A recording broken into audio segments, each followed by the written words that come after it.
I mean, you have a boxing cactus, like, feature the punching. Oh yeah, 強がって飛び乗って風に流って青空昨日を超えろ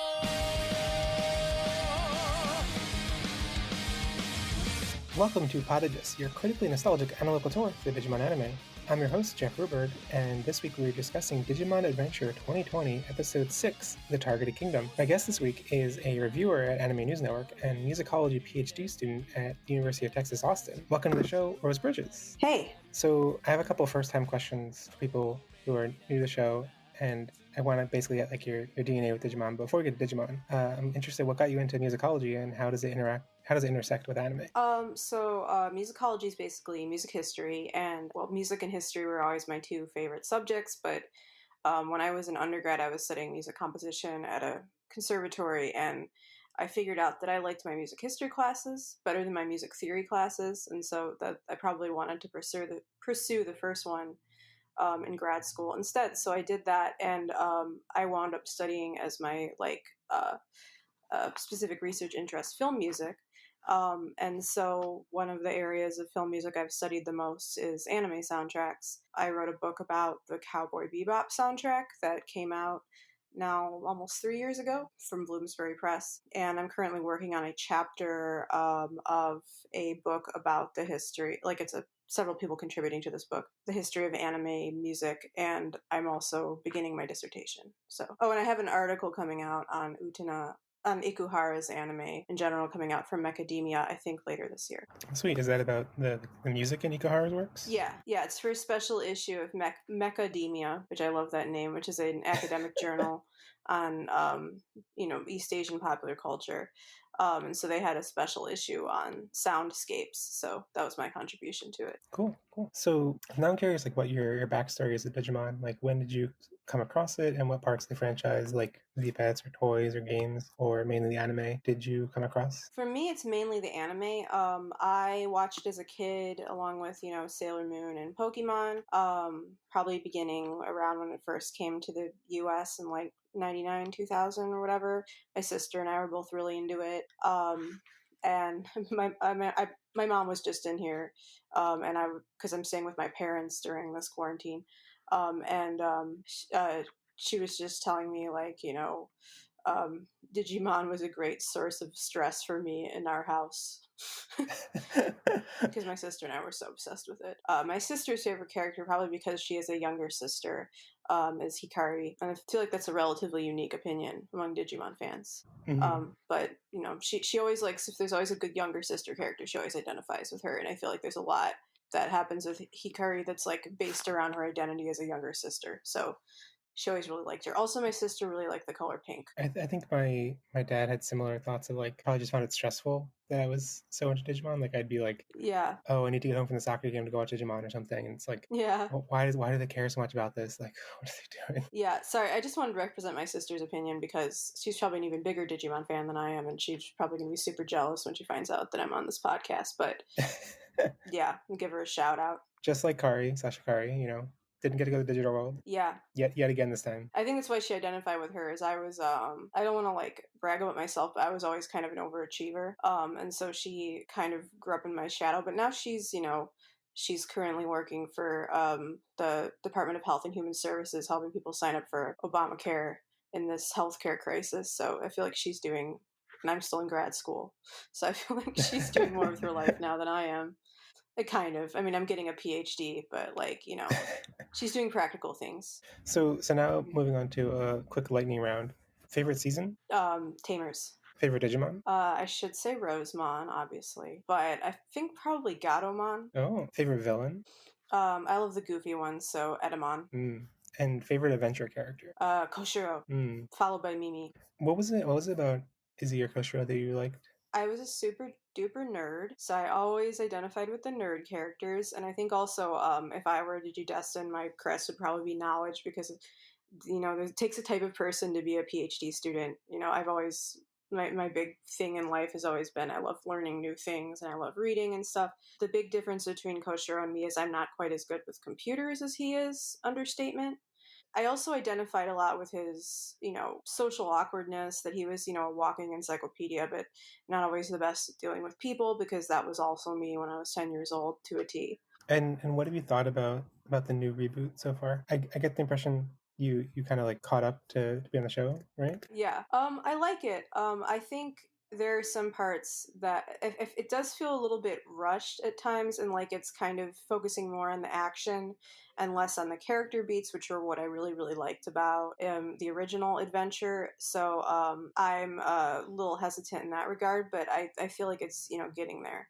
I mean, a lot of the characters at this point, episode wise, in the original adventure, beyond like Tai Chi and Yamato, we're not that developed yet, so I mean, we'll just have to see. I'm excited to see when Joe shows up next week, what they do with him. Yeah, that's a good point. That like a lot of the things that seem like red flags so far probably would have also been red flags in the original show, or like we wouldn't have gotten much characterization yet. Yeah, I mean, we're starting to get to the character episodes. We had the Sora one a couple episodes ago, and now we have the Mimi one, and I guess the previous episode was kind of Koshiro's, but it didn't really focus on him that much.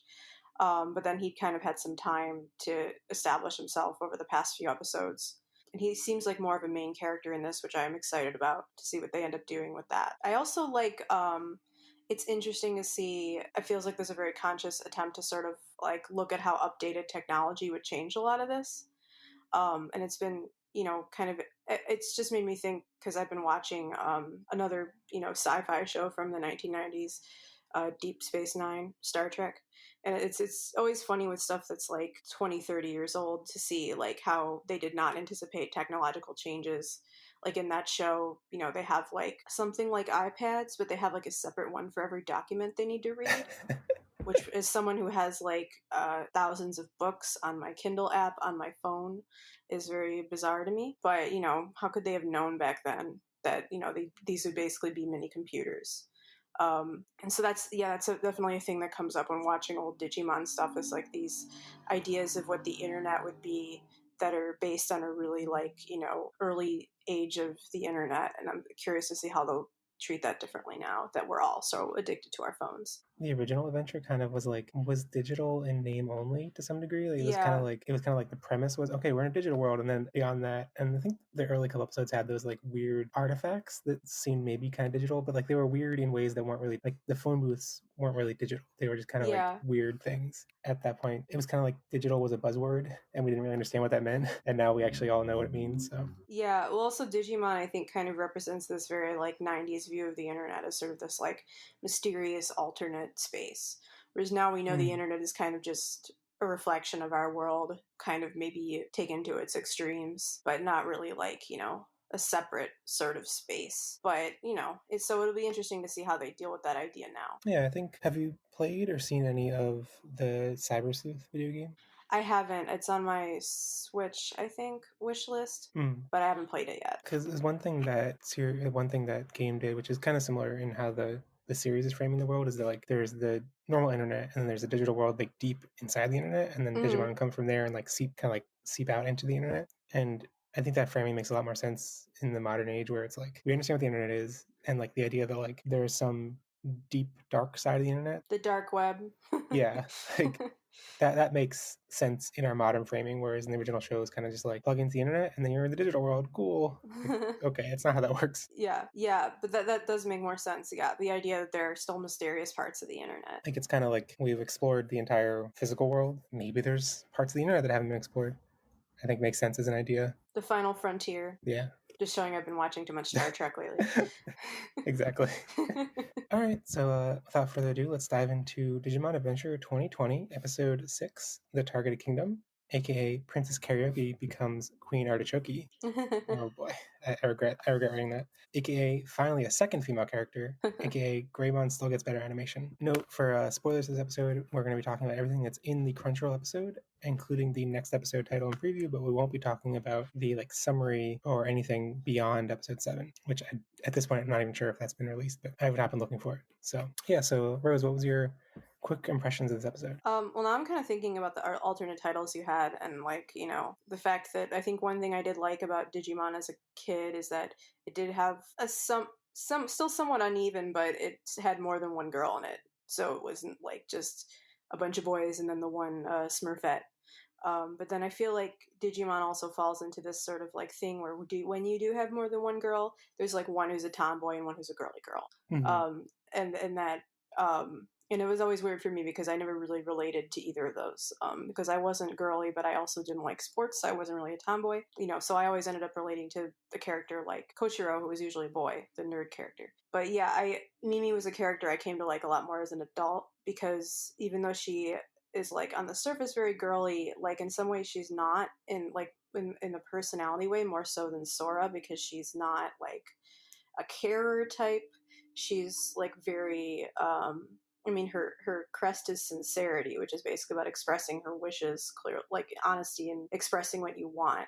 So she's very outspoken, and I think that was a part I really identified with in her. And so it was cool in this to sort of see her introduced in this way where she's already come to the digital world and sort of found her niche in it, because especially when you compare it to the original adventure, which is fair game for this, right? Yeah, I think we're kind of assuming that everyone has either watched all Adventure or they don't care about spoilers. So. Because she was someone who did not take to it very well at first, and she was very much like I want my electricity and all my creature comforts. But I liked this about her because I think eventually she does grow a real sense of flexibility and resourcefulness in the original, but here you just see that from the get go. I thought that was pretty cool. Yeah, I think I agree with you there that like it's comforting to see that like the things that were initially frustrating with these characters or like the struggles they initially had be kind of like swept aside. So I think it was similar with Sora where like Mm-hmm. her early episode in the original show was how she like found Biyomon like not unsettling but like found Biyomon's affection kind of like off-putting and frustrating, Mm-hmm. and in the show it's just like no, we just breeze right past that. But on the other and similar with Mimi, like not having any struggle with adapting, or maybe she did have struggle, we just didn't see it. Mm-hmm. But like, yeah, it is kind of worrying me a little bit that it's like these rough edges were what made the character so memorable, and we're kind of sweeping them aside to like make these more perfect, polished characters that I don't know. Yeah, which I think frustrates me a bit more with the male characters, but kind of like that with the girls. I feel like they've already kind of been defined beyond that tomboy girly girl Hmm. duality. Like they already feel like their characters beyond that, so that's cool. Although I, would like them to be more, yeah, have more rough edges because that was a lot of what made the original adventure like so relatable. Is these kids felt like actual kids and not just sort of archetypes, even though they were like on the surface all archetypes, like the tomboy, the girly girl, the nerd, the action guy. They all grew beyond that. Yeah, it's reassuring that like maybe this show is starting off from a standpoint of them starting off growing beyond, like starting off already beyond that obvious stereotype.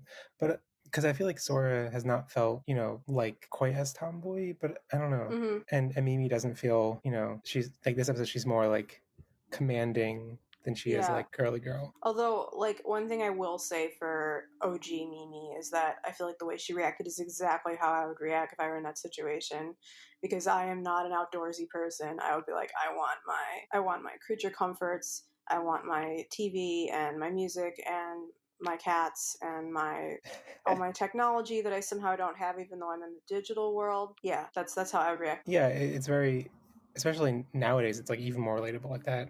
Mm-hmm. It's a little weird now that like no one's really representing that viewpoint. Yeah. But I also back as a kid, and this is probably like a sexist dude mentality, but like sexist boys as kids, but like I was just like, oh, Mimi's so annoying. Mimi's the annoying valley girl. I She's mean, I had the same reaction too as a kid. So yeah. yeah, a lot of my appreciation of Mimi only came from like when I rewatched it all in college. Yeah, exactly. I feel like people in the decade since have had like an awakening to Mimi, and now everyone loves her. But like, she was not popular as a kid. Yeah, and I mean that college rewatch was post reading lots of feminist theory about the way that we frame women in media, so it probably made me a lot more woke about characters like Mimi. Yeah, I appreciate how this isn't framed like her episode this time around is not about being harassed by sludges. Oh yeah, Like that was like, I mean, it was comical as a kid, but when you rewatch it as an adult, you're like, this is kind of creepy. yeah, and it's like, oh, so many of her plot lines are about being harassed by like these caricatures of kind of gross men, Yeah, and it's supposed yeah. to be funny, and it's like, okay, but it's kind of not. Yeah, so like this episode is just kind of like, okay, she's the queen of her kingdom, she's taking charge of everything. And I even seen it pointed out that like in the original show, like Togemon, I mean Manzemon was an ultimate slash perfect level, so like still like in Hmm. terms of like strict power levels was a challenge, but like, okay, yeah, this cactus is just fighting a giant teddy bear, like that's not that threatening. Like now cactus is fighting a giant drill, like, cool, it's more exciting. Yeah. I'll just say that, as someone who lives most of the year in Texas and has accidentally pricked herself on a cactus more than a few times, I think cactuses can definitely punch above their level. All right, so let's dive into the episode. So it starts off with Taichi and Sora trying to find the ocean, and I guess the island or whatever they're on is big enough that they can't even see it in any direction, which at least frames things differently compared to like File Island, which I think of as being pretty small and like a self-contained little adventure. And then everyone's pretty hungry, so they spot some fruit.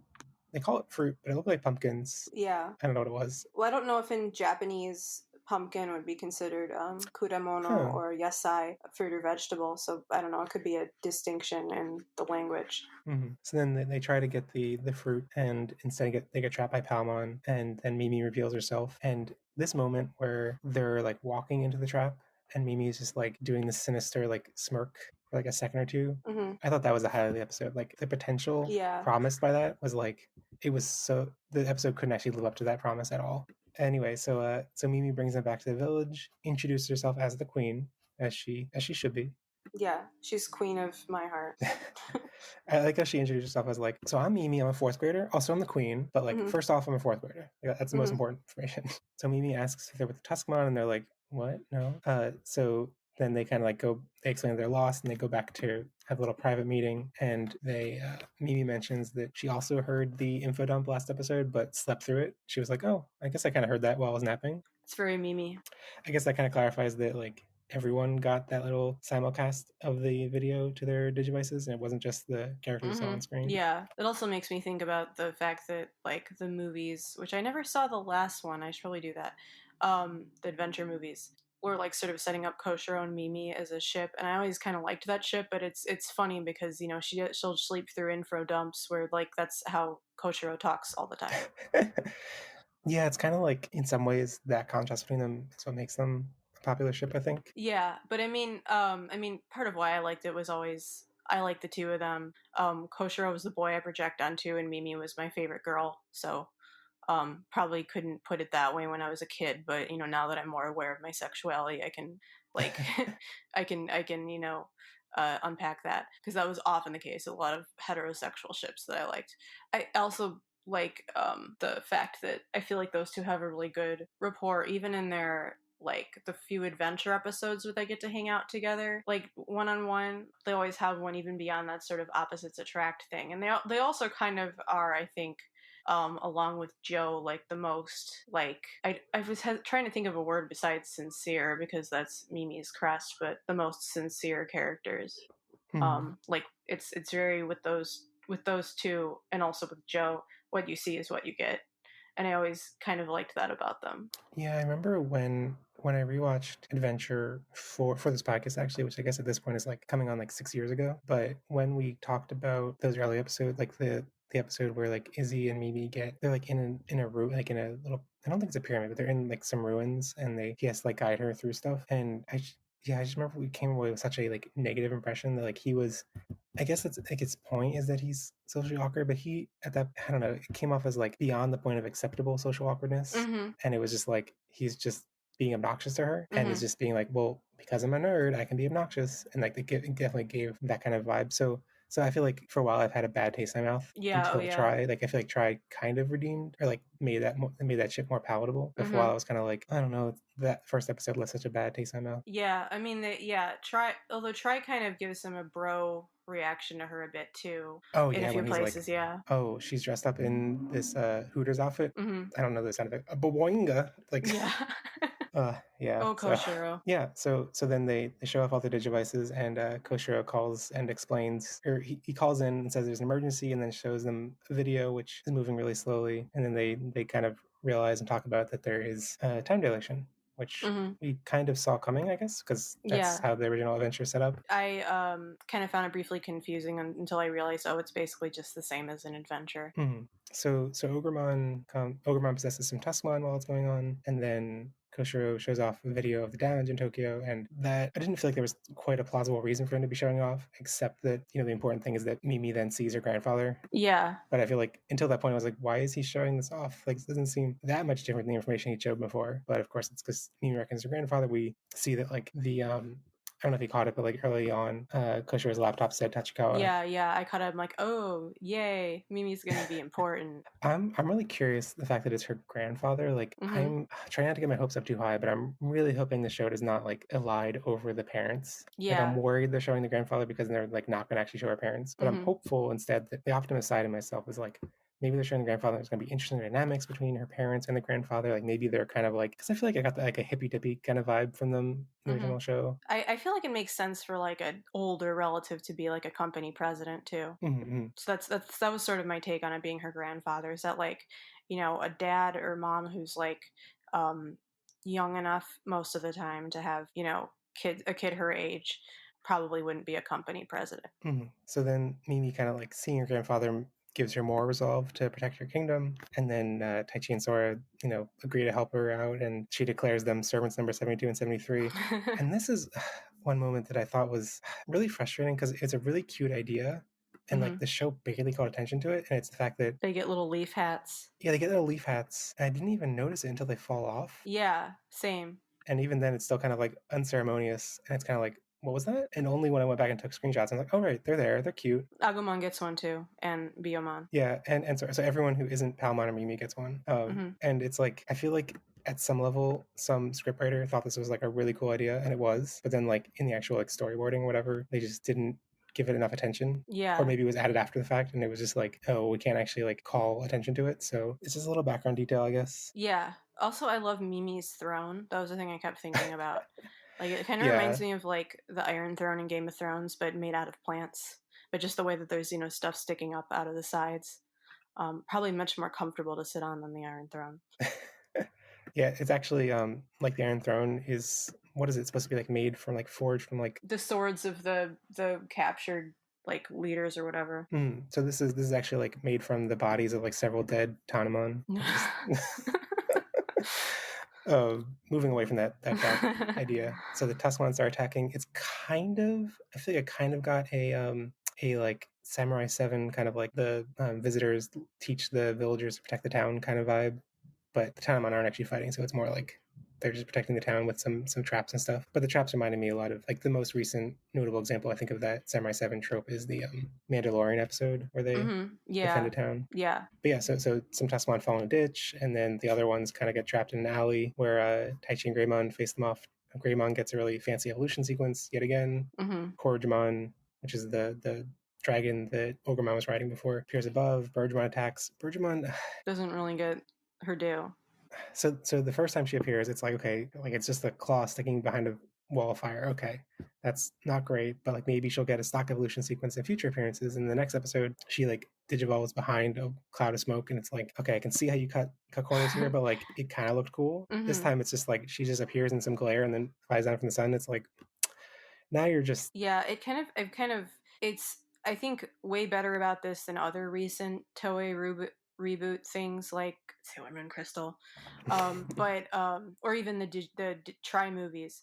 But they already feels like they're kind of cutting corners with the animation a little bit, and just kind of making me kind of pessimistic in that way. Yeah, this kind of shines through with like, I feel like the general battle animation in this episode was actually pretty solid. Like whenever Greymon's attacking, Togemon gets some nice sequences. Ogremon, I feel like it hasn't got as much attention or like as much movement as I would have liked. But like there are moments this episode, and like, but the one thing that really stands out is like Birdramon. Whenever Birdramon's on screen, it's fairly static and fairly boring. And if I'm being optimistic, I'm thinking that's just like, I think the most optimistic take is that the animators just aren't as interested, or like Birdramon's types of attacks aren't as like interesting to explore. It's a lot easier to just animate a blast of fire, I think, than some of the other stuff. Right. And like the way Birdramon moves is maybe not as exciting if you're not into like animating bird physiology. Yeah. But the pessimistic side of me probably thinks that if they did a character poll, Sora of these four would be the least popular. So okay, let's allocate resources to the 3 popular characters and not the not Sora. That's what I was thinking about too. I mean, I don't know how popular Mimi is in the overall fan base, but like obviously Taichi, Yamato, Koshiro have always been popular characters.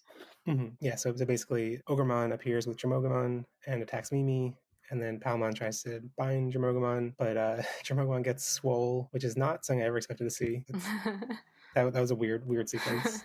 And then Palmon's like on the verge of being deleted, it seems, which is a cool effect. Yeah, it was cool. I was worried for a moment. And then she evolves to Togemon, which was a pretty nice sequence. Mm-hmm. Not as flashy as the Greymon sequence, but at least it's something.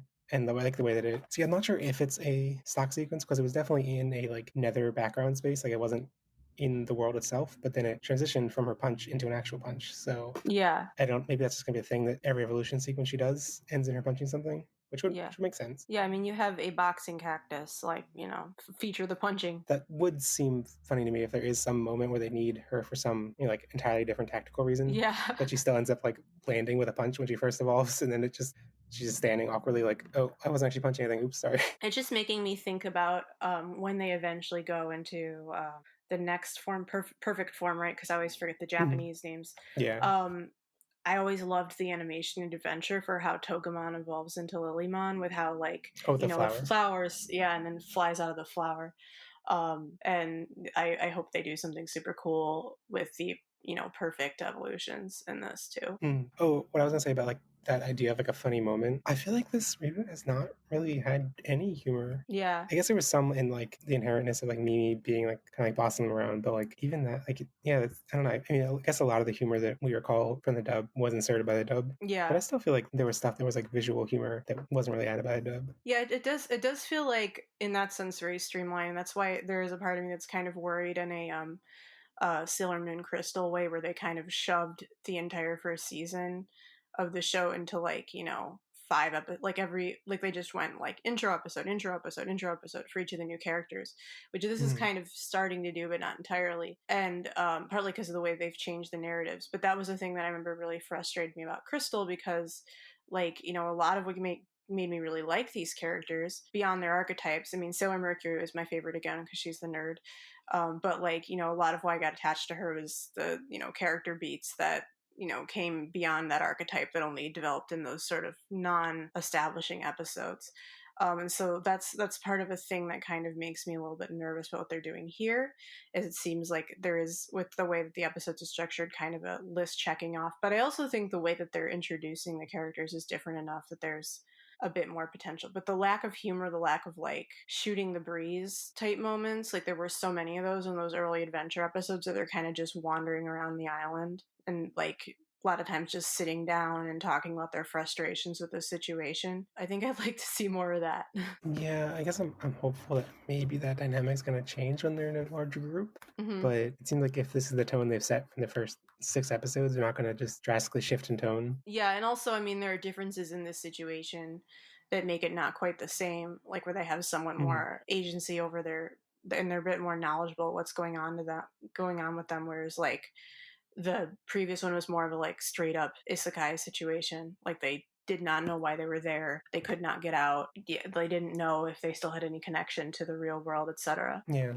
That's something that I want to hit on, that the way time dilation was explained in this episode. I think it's nice in that it's something that we kind of were wondering, especially since Taichi knew that there was a 72-hour deadline. Mm-hmm.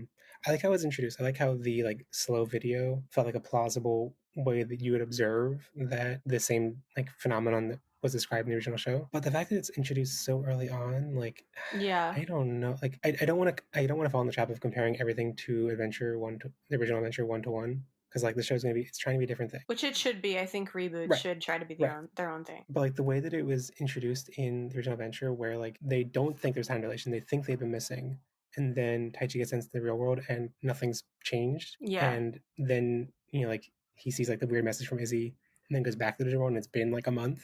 That is such a powerful, impactful moment. Yeah. That it doesn't need to be explained with Izzy explaining. It's just it just hits you. It's okay, now you understand. Although I also what made me think about the fact that that's a really common fantasy trope.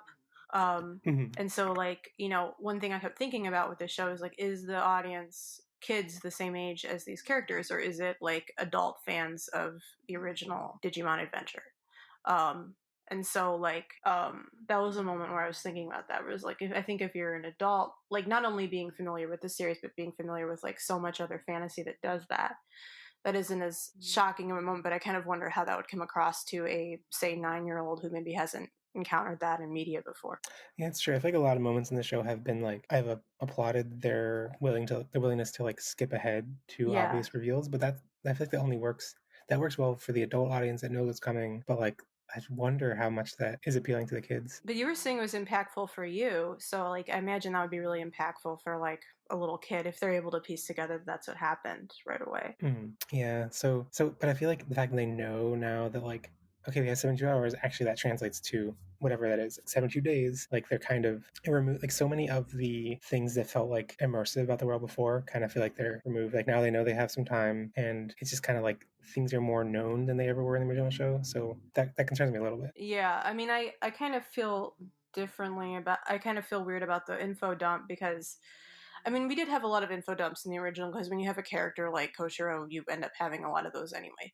And like I do think Digimon was smart, in a way. And I hate comparing this to Harry Potter because of recent events. But I remember that there was a quote that J.K. Rowling said once about like she always made sure to either give her like exposition to Hermione, who could be inferred to have read it in a book somewhere, or Dumbledore, because he was just sort of like the all knowing mentor. Like she's always thought about who to give that stuff to. And I think Digimon does that similar in that, Koshiro is the Hermione. And so he's often the one explaining stuff. And so I really appreciated how that, because as you said, it came, if I remember remembering correctly from having watched the episode, it came after the visual confirmation of the time lapse. So we didn't get the info dump first, but it answered like questions we already had buzzing in our heads, and it came, in a place where it made sense to have it from a character who made sense. On that note of like characters who make sense to tell information, I appreciate that the original adventure had a lot of like random prophecies. Like Yeah. when Devamon like is targeting TK, it's because he heard a prophecy that the weakest among them will just defeat him. And it's like, okay, what was that? Like, there are just several of these like magic prophecies that happen to dictate how things go in the original show. Yeah. The way the info dump was explained in the last episode felt more like this is a plausible scenario, an actual entity that set up a plan because they saw a thing, things happened, they set up a plan. Okay, it's less of a like magic prophecy scenario, more of a like here are the actual agents of the world. But maybe that removes some of the mystery and like the excitingness of like wondering what the world is about. So I guess there are trade-offs. Yeah, I mean, I always, I kind of feel weird about it being happening this early. I mean, I think in a sense it does kind of make sense with the way that the story has been changed, and that they are coming into this like with a feeling of more preparation. But like I always loved in the original adventure how we sort of got through the entire first arc, and then we finally got some of the backstory of like why are they here, and what is their role in this. But we got to sort of see the kids struggle to piece it together themselves for the first time. Yeah, like I think it was kind of nice how it was like set up a short-term goal, and as soon as they get over the short-term goal, then you can think about the long-term goals. But in some ways, the original adventure felt more like here's a short-term goal. If we've solved that, here's another short-term goal. If we solve that, here's another short-term goal. And then at the end of the show, it was like, oh, actually, this final short-term goal was actually the long-term goal. You just didn't know it. It's like, okay, okay, sure. It had very like I think I've seen it described as like arc welding, where like you keep you have all these separate villain arcs, but ultimately they turn out to be connected because this bad guy was actually in cahoots with this previous bad guy, and blah, blah, blah. Like they're that's like a leveling up situation. It's like very video game sort of storytelling. Yeah, I feel like Adventure was particularly awkward about that though, because it was like, oh yeah, Pokemon created these guys, and it's like, did he though? We never saw any of that. I don't believe you. Yeah, it was kind of a butt pull at the end, but I don't know. I thought when I was 10 years old, I thought it was a good way to tie together the story. Oh yes, so just closing out the recap. Basically Togemon takes on Dromogomon, Greymon and Birdmon take on Ogremon, Greymon breaks Ogremon's horn, Togemon breaks Dromogomon's drill. Have you watched BNA on Netflix at all? Not yet, but I am okay with spoilers. Okay, because this isn't much of a spoiler because it happens in the couple early episodes, but like one of the characters of that show, like so BNA is a anime about furries. I mean, it's a furry anime. It's not about furries, but it's features anthropomorphic animals who also transform into humans. But like the main character frequently like he's not a cop. It's not propaganda, but he assists in taking down crime I guess. And he, in taking down like the villains, will often like, oh, he's facing a rhinoceros, so like the way he defeats the rhinoceros is to like break the rhino's horn. It's like, oh, that I don't know, it just gave me those like vibes, and I really don't like that feeling of like you don't need to mutilate the character. But maybe this is gonna leave Ogremon. We see Ogremon pouting in the end, so maybe he's gonna like. I'm hopeful that like he'll, in seeking vengeance, he'll get a lot more wackier and like more. I mean, not wacky, but like more extreme and more animated. Yeah, he needs his bro Leomon though. Yeah, he needs like a foil to be angry about. Yeah, I always loved their like, Yeah, rapport. I don't know I, the I don't know pronounce. either. But yeah, I always liked the dynamic between the two of them. Like, and I think that is this thing that it's kind of missing from this, and it seems to be common with a lot of these reboots. Is sort of like the stuff they scrub away is the character stuff, and I'm like, but that's always what I liked about Digimon so much, and why I liked the anime of Digimon better than the anime of Pokemon, was the character stuff. And Mhm. so it's a little weird, that it feels like that's getting short shift. Although again, could just be that it's early. Yeah. And speaking of things that have been kind of like not scrubbed away, but like selectively pulled from the original in kind of awkward ways. At the end of the episode, Mimi leaves the village and joins the party. And so in a lot of ways, this episode is a kind of like not retelling, but it's very inspired by two episodes from the original show. Mm-hmm. The early one with Sora and the Yokomon village attacked by Meramon, and the later one with Princess Karaoke, the one where Mimi is like the haughty princess. Yeah. But I feel like that early episode with Sora like made a lot of sense. Like there's this village that's unprotected, they're defenseless, they're getting attacked by this evil monster. But then in the end, it turns out the evil monster was actually their guardian. And once Mm-hmm. he's cured of the black ear, he defends them. So they're in a position where they're safe to leave behind. Yeah, I feel there's a bit of a butt pull in this situation. Right. In this episode, it's like the same scenario they were facing in the beginning. They're like Tuscalon, where they're a natural predator and we're gonna eat their fruit, still is there by the end. And she's just like, okay, it's good to go. And it's like, no, is it? I don't think it is. I think you just copied the formula from the original episode and forgot how they were Yeah. different. Yeah, it's like, oh, I defeated them. Like, but did you really? Yeah. Yeah, So they really can go without a defender now. I don't know. I didn't buy that. All right, so let's get to some listener questions. We're gonna breeze through these quickly because we're running short on time. Andy Lucas TT sent in a GIF of the kids walking on water early in the episode when they're crossing the river and how it looks like they're just walking on top of water. And I had noticed that while watching, but like, yeah, it's I just thought it was shallow water. That's what I think too. It looks like it's just shallow. Yeah, but earlier in the episode they show a different shot of the water and it's definitely deeper. So, oops, awkward animation. Yeah, that just sounds like a plot hole. Like they just forgot Yeah. that they'd established that it was deeper. Right, it's probably two different animators worked on two different shots and they didn't realize that Yeah. they didn't line it up. So another question from Jahi Johnson said, what do you think about how the kids are written in colon so far? I feel like they're a little too perfect compared to Adventure. Taichi is already super leader guy, Sora is team mom, Koshiro is not socially inept, Yamato seems to be the only one who has retained some of his issues. What do you think about that? I mean, we kind of already talked about it, but like, yeah, I think there's definitely some character stuff that's kind of being left on the table. But since it is a different enough story, and this isn't Sailor Moon Crystal, where it's just the same story beats, but trying to get through it at 3 times the speed. I think I'm interested to see where they go with it. I'm still optimistic that some of these things will come out in time. I mean, I'm not really sure that Koshiro's social ineptness was the first thing that we learned about him early on. Like, I think that's a thing that Yeah. kind of came out in time. I mean, you could kind of infer it if you were, used to that sort of character. Like, I think you could argue that he's autistic coded. I would, but like that actual aspect of who he is sort of came out over time. It was his like knowledge and being Mr. Exposition, that was kind of the first thing we learned about him. Yamato's the only one who's retained some of his issues, but even he hasn't had that much like focus time, I feel like. And I also think that's easier with him because that was kind of Yamato's defining character trait. So I think at this point, where we're 6 episodes in, we're kind of still dealing with them as their, defining character trait, and we'll probably get to some of the like subtler ones later. Yeah. I feel like, yeah, they do all just kind of feel too perfect, and which I mean is fine. Like maybe Yeah. like if the structure of the show is taking is to introduce them, make them seem perfect, and then get into some rough edges and to some insecurities later on, then like Yeah. sure, that's totally fine. It's different, but like it shouldn't be a mark against it that it's different. But Yeah. if what they're actually doing instead is not addressing those things at all, which is what I'm worried about. I'm worried that Yeah. in general this show is in the balance of like memorability versus marketability, balancing more towards marketability, which I think Yeah. is similar to how they're focusing on Taichi and Agumon's evolution to Greymon so much more than everyone else. Feels like here's our mascot, here's our main character, let's make everyone polished and nice, and like they never say any mean things, they're never like bad oh, we can market this so well, but like, will Yeah. it be as memorable? I feel like this episode won't be anywhere near as memorable as the 2 episodes in the original show that inspired it. So, I mean, Mimi already comes off as kind of bossy, so like she has faults. But like, yeah, I think just one thing they have to keep in mind, especially if they're intending this for today's kids and not just for adults who already like Digimon, is like, why did this thing do so well during the era of Pokemon despite its surface similarities? Because of the character stuff. Like people came for the action monsters, but I think the reason most people got attached to Digimon is the character stuff.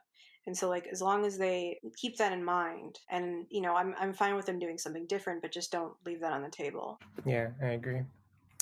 The final question came in from Ultra Yin Yang, and they asked, "Do you think we'll get other Digivolution scenes as well as Agumon's?" I think that he might be the only one that's lavishly animated like that, which will be frustrating, disappointing. But I don't think they can. I think we've had 3 episodes in a row of his being the only one like with a drawn out sequence like that. I think that's going to have to get tiring, and what they might do is like show that Kabuterimon or Togemon animation with that kind of like intro where we saw like Agumon kind of like morphing a little before the full sequence. That's I guess my hope, but even that's kind Yeah. of disappointing. Yeah, I mean, every adventure thing has a bad tendency to sort of make it the Taichi and Yamato show, which if they're not your favorite characters, can get frustrating. And they were never my. I mean, I love both of them, but they were never my favorites. So that was always a thing that was frustrating as a Koshiro Mimi stan. Yeah, I guess like the one thing that seems like the show is avoiding, which is good, is like like 10 minutes of just evolution sequences. Yeah. So like if they're trying to avoid that, then that's an admirable goal. Yeah, that was a thing that I remember thinking was super cool when I was little, but like rewatching Digimon as an adult, I'm like, other than the stuff that's slightly different in a way that impacts the plot, like I do not need all of this every single time. I think the show is taking other approaches to like cut out time, like the opening sequence and everything. Like the show doesn't actually really start until 3 minutes in, so like hopefully they're using that to quote unquote save budget. Yeah. So now we're going to get into some 3-word reviews. So Golden Pelt said Plants vs. Tuscan. The Odor Malgren said Tachikawa Dark Spores. F. Greninja said Big Muscle Mole. Austin LC23 said Visceral Palmon Scream. Dot Yawning said Palmon, Mimi, hat.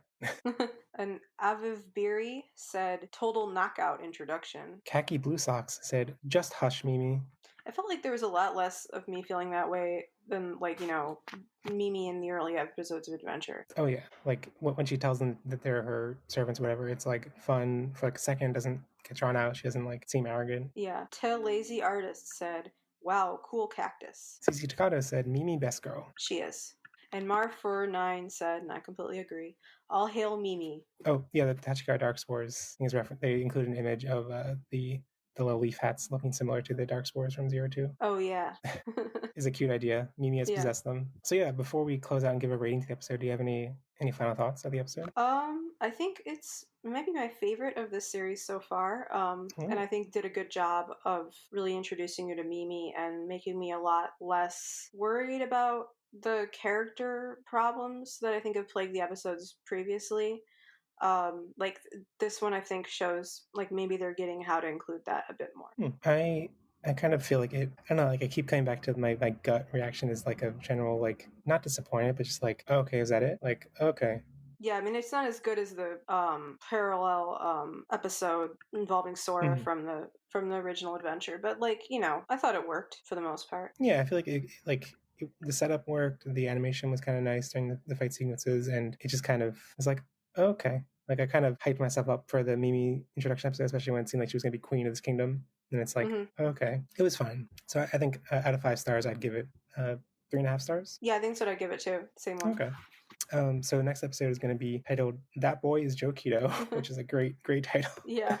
It looks like they're going to be crossing the sea, fighting some Gessamon maybe. Do you have any hopes or expectations? I think of the like evolutionary lines in Adventure, I always loved sea creatures, so Joes were always my favorite. I think actually, I said Gatomon was my favorite. Gomamon would be like a close second for favorite Digimon because he's my favorite personality, I think, of the original partners, and it's such a delicious contrast to Joe's. Oh yeah. And so I hope they keep that up in this. And I think it makes sense they're crossing the sea because that is what Joe's Digimon's power are, and I'm excited to see how it works. Hope they have fun with their water types. Cool. Yeah. I just love the fact that like other episodes have been a little bit cagey with like the Holy Digimon and Target Kingdom, and now it's just like that boy's Joe Keto. Yeah. It's like that's all we wanted. I also hope we really like along with Mimi, Joe was always the one who was like least a fan of their Oh yeah. predicament, and so like I really hope that they get like they don't streamline his character at all, and they don't just make he's responsible. Like no, I want to show like all the different edges of Joe. I'm a little bit scared on that front. Like, Yeah. like I'm worried he'll be introduced as like very competent, very like an immediate addition to the group that like everyone recognizes as like an immediate benefit, as opposed to like this annoying kind of like fretful person that they all learn to appreciate later on. Don't just make him more neurotypical Izzy. Like, don't, please. Because that's often what it felt like his role in the group was. Like, he's the smart one, but not the, like, weird smart one. That was something that as a kid I totally did not get. That like I appreciated better with Try was that like he's actually not that smart. Like in Try he's like struggling to pass tests. Like yeah, he's more of a hard worker than he is like naturally brilliant in the way that Koshiro is. And I always liked that like duality between the two of them. And I thought they worked well together for that reason. But I also like liked the fact that they kind of showed that there are different types of like success. Yeah. But I was a nerd kid so I obviously identified more with Koshiro. Yeah, it's interesting to show how there's like different types of nerds. Yeah. But yeah, frustrating how that is only shown on the guy's side, and if a girl's ever a nerd, it's always like I guess in season 2 we got Yoli / Miyako, but it's like okay, that's all we ever get for a girl. She could have been a little bit deeper of a character. I feel like the best set of girl characters was the Tamers ones. Jury really felt like she's also very autistic coded, more so than Koshiro, I would say. And I'm not saying by saying coded this is intentional. I'm saying they just explain to the audience like they have characteristics that we commonly associate with it. But she felt like a kind of like honestly very awkward girl in the way that actually awkward girls come off and not just like cutesy clumsy stuff. So that was why I really liked her as a character. So I really liked the female characters on that show. And I forget the name of the other girl. Rika or Rookie? Yeah, and also she was a tomboy, but she was a lot more abrasive in an off-putting way at times. And so like I feel like, and I mean, they did this with the boy characters too. Like, I feel like Tamers just had the best character writing, and really made showed you how these kids, like even beyond their sort of archetypal roles, like made them feel realistic and like made them feel like kids who could mess up and be off-putting and too extreme at times. But like that was a few seasons in, and they had that one anime writer who like did Lane and stuff. Kanaka, yeah. Unfortunately, not as many people watch Tamers, I think, so it's probably not going to get a fancy reboot anytime soon. Yeah, but it doesn't need it because I think it's kind of great as it is. Yeah, I appreciate how Rika was kind of like I guess she's a tomboy archetype, but like I feel like she more to me represents like what a woman has to be to like remain competitive in male dominated spaces. Oh yeah, definitely, yeah. And like to be seen as to be recognized in those spaces. So like I don't think Kanaka set out to make a feminist series, but like in some ways accidentally did. Yeah, just by making the characters more fleshed out than they'd been in the earlier series. But I think that Adventure kind of pointed the way to that a lot, in the way it dealt with characters, and especially the way it dealt with their relationship with their parents, which Tamers really like takes up to 11. And so again, like you were saying with the Mimi thing, like I hope they don't neglect that this time. Yeah, like try like barely show the characters on screen, and I'm worried that's like the direction the franchise wants to go. Yeah, and I mean, to be fair to Try, they were teenagers, and I think that teenagers are naturally going to have less close relationships with their parents than little kids. Whereas like with little kids, your family is kind of your world, and that's probably your like if you have any sort of trauma in your life, it's probably because of that. I think it makes sense with 10-year-olds to have their parents be a bigger part. But yeah, I also would have liked more of that and Try too. So before we close out the show, I wanted to take a second to recommend something that we've been enjoying. So I've been spending, I don't know how much I recommend these particularly to Digimon fans. I've been spending the quarantine marathoning a lot of TV shows, particularly The Wire, which is often considered the greatest TV show of all time and set here in Baltimore, Maryland, where I am. And I think it's a very important show to watch right now when we're sort of, taking into stock the way that, race in America has, given a lot of people unfair disadvantages. Because it's a police show and it's also about the drug war in Baltimore. And so I think it's a really, in how unfair systems from like politics to education are. And it's a police show that like I haven't rewatched it in like over a decade, but like it does not buy into the propaganda model, right? I mean, it's still, I would say it's like, it still kind of shows like good cops, but the method Mm-hmm. more is that the idea more is that A, it does also show bad ones. B, like the idea is that even if you are a well intentioned cop, you're up against this system that is that just does not care. And there's only so much you can do. And that's kind of the theme of The Wire in general, is that like, the system will grind you down and you can occasionally get small victories, but overall it just does not care. And so I think it's a very bleak show. I'm scared to rewatch it as an adult because like when I watched it in college, I don't think I understood institutionalized systems and how. Yeah, I mean, I just finished watching season 4, which is the one that focuses on the education system. Oof. Yeah, which will really rip your heart out because you get attached to these middle school kids, and then you have to see what happens to them. But it feels like a very important show to be watching right now, and it's something that's been interesting to watch while I'm cooped up in my parents' house in downtown Baltimore, thinking, oh, this could totally be happening just a few blocks away. The other thing I'm watching is Star Trek Deep Space Nine, which is probably more of a thing Digimon fans would necessarily like, and that's kind of taken over my brain lately. Yeah, it's the Digimon Tamers of Star Trek. In a lot of ways, because it's the third one and it's a big shift in the formula, and it's also a lot darker. But that is part of why I like it so much, and a lot more. I think more of an ensemble show than the previous ones, really character driven. So yeah, if you like that sort of thing, that's on Netflix. The Wire is on HBO now, HBO Go, whichever one, or the HBO Max, I guess, is the new one. HBO, whatever they're calling it now. All right, so I'm going to recommend So I haven't been able to read the book that I want to read, so I'm going to recommend the book I want to read is a sequel that just came out this past week. So instead, I'm going to recommend the original book that I reread a couple months ago, and I think it's amazing. It's a book from Hank Green called An Absolutely Remarkable Thing. That's on my to-read list for sure. Oh yeah, so basically it's about social media and internet fame through the lens of a young adult sci-fi premise. Mm-hmm. Like basically a sci-fi incident happens which elevates someone to extreme internet fame, and it's really interesting because it's like inspecting those, I don't want to say institutions, but like it's inspecting what it's like to be at that level of fame and like what it does to someone psychologically. And it comes from the perspective of Hank Green, who has some perspective with that. It's gonna be someone who knows all about that. Right, and I think he is like, I don't want to idolize anyone, especially a cis straight white man, but like I think of people in that level of internet fame, like he is surprisingly humble and realistic about everything. Yeah. And like so I think it comes from a very like, honest perspective, and it's still like a really compelling story. So I really love the original book. I thought that so I read it when it came out in 2018, and I thought maybe when I reread it, I wouldn't appreciate it as much. But like I reread it this year, and I was like, no, still fantastic, still great. Like it's kind of like it's not trying to be like a biting critique of what social media does to us as people, but it kind of ends up being that. Yeah. And I've heard pretty excellent things about the sequel, but for some reason, the original book, I don't think it like hit off with many people. I think I don't know why it resonated so well with me, but like no one else really seemed to like it. It's hard for me to tell because I'm like kind of part of the nerd fighter stuff online. It's like obviously they all like it. So it's kind of hard for me to tell like, what does the wider world think about it? But I feel like I've seen like pretty positive buzz around it.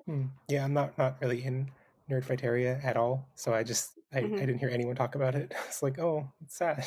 Yeah, it'll encourage me to push it up my to be read list. And yeah, it's if that sounded intriguing, it's a very quick read. Like I think I read it the first time I listened to the audiobook. I listened to the audiobook over the course of like 2 days because I was like so intrigued to keep listening to more. I've been reading The Song of Achilles by Madeline Miller, which is essentially / fan fiction of the Iliad, but it's really good.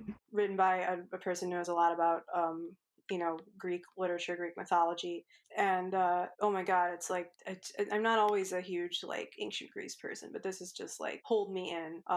It's narrated by Achilles' probably lover. I mean, he's probably a fictional character, but let's put that aside.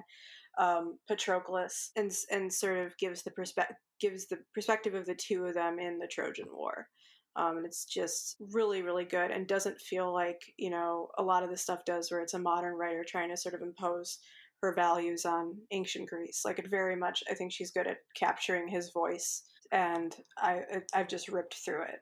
I'm curious because like when I was mainly exposed to like ancient Greek and ancient Roman stories and stuff in school, I was very much like trying to be straight, like I don't want this gay stuff, but like Yeah. so I'm curious, are those kind of homosexual relationships like explicit in the original text, or is it like things that they're adding on? Well, I think it is ambiguous in the Iliad, but she is far from the first person to interpret it that way. In fact, I Right. think one of the first people who interpreted it that way was Plato, because I did read Plato's Symposium in college, and he gives Achilles and Patroclus as an example of a particular kind of homosexual love that I forgot the specific way that he uses it, but he makes it clear that he thinks they were lovers.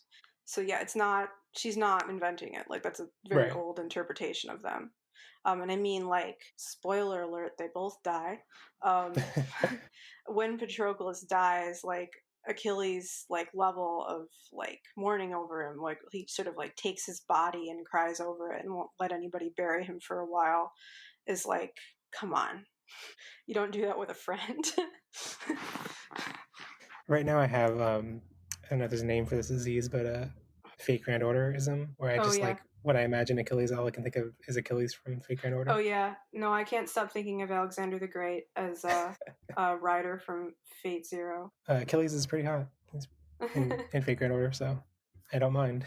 Well, they make him sound that way to me reading as a lesbian, in the Song of Achilles, because I mean you also get it from his boyfriend's perspective throughout the whole thing. All right, so thank you, Rose, for coming on. This has been really fun. Thank you. I've really enjoyed it too. If you like this episode, please leave a review on Apple Podcasts and make sure you subscribe on YouTube, Apple Podcasts, Spotify, or wherever else you listen to podcasts. Follow Podages on Twitter, Tumblr if you want gifts, ship posts, and fan art, and share the podcast with your friends who will transform into a giant cactus to punch away your enemies. I'm Definitely Jeff on Twitter, and you can also check out my general anime podcast, Love It a Wee Bit, where we recently discussed My Next Life as a Villainess. Ooh. We'll be soon covering Penguin Drum, which is my favorite of Ikuhara's works, and Ooh, wow. BNA. So yeah, check that out. And Rose, if people want to check out more of your voice and work online, where can they find you? So I've recently returned to doing reviews for Anime News Network. I have an upcoming full series review of Ascendance of a Bookworm, and my Twitter is @ComposeRose. Cool. Make sure you follow her there. Also, check out my book. Is there going to be a place to put a link in the podcast description? Oh yeah, totally. Yeah, I'll have links to everything you mentioned. If you like Cowboy Bebop, I talked about the soundtrack, but I talk about a lot of other stuff regarding it too. So I think it is a must-buy if you love Cowboy Bebop. I agree, though I shamefully haven't had time to read it yet, but I have bought all right. it. So. All right, so thanks for listening, and I'll be back next week with another guest to talk about Episode 7, That Boy is Joe Kido. Bye. Bye, everyone. And remember, never stop digivolving. 虹を見つけたいなら顔を上げなくちゃって差し出された手が僕らをずっと強くする夢を掴みたいなら震えその一歩前に踏み出してごらんよ今ならきっと空を飛べるから I should say with the pumpkin thing, I heard them use the word kudamono fruit in Japanese a lot. So, like, one thing I do appreciate, especially about watching Digimon in Japanese, is as someone learning the language right now, the Japanese is pretty easy. So I can, like, if I zone out for a minute or two, I can still often figure out what's going on because I can, figure out without reading the subtitles. And so that's always nice when I have anime that can help me practice because, you sure can't do that with something like Legend of Galactic Heroes. Which I've also been watching. Yeah, I guess Digimon doesn't really have this. When I try watching Pokemon in Japanese, I found that like whenever the main characters talk, I could totally understand everything. But then as soon as Jesse and James, or in Japanese, Koshiro and well, Tentomon uses Kansai Ben. Well, yeah, but Kansai Ben I don't think I find so hard. But whenever Jesse and James talk, they like have a much larger vocabulary and they just speak more complicated because they're adults. Yeah. So I was like, oh no, I can't understand anything anymore. Yeah, I mean, when Koshiro info dumps, I don't know what he's talking about. But like when he's not any harder to understand than anybody else, I noticed. So maybe they're making more of an effort to make him talk like a child. But then, I was a big vocabulary nerd when I was 10. So I don't know how I feel about that choice. Because I do think it is realistic that like clever little kids who read a lot are going to have, vocabularies that make them sound older than they are. I found that like when it comes to reading, like even just reading a Japanese name, like a name of an animator or something, Like when I listen to other podcasts, I'm like, oh man, they couldn't even read they don't even know how to pronounce a Japanese name. What kind of fools are they? And Yeah. as soon as I try to do it, it's like comes out Yeah. like I don't even know how to read English. Oh yeah, same. No, the mistake I keep making with my Japanese teacher is I keep wanting to say kenkyu, but for some reason I keep saying kekkon. I'm like, no, I don't do marriage on anime music. It'd be a whole different field of study. Yeah, yeah. Yeah, although maybe something I should have mentioned with Song of Achilles is like, if you like ominous prophecies that define everything, this book has got them. Also, I was really afraid that if we talk about Agumon, I was going to say Agamemnon. Agamemnon. That'd be some good fan art.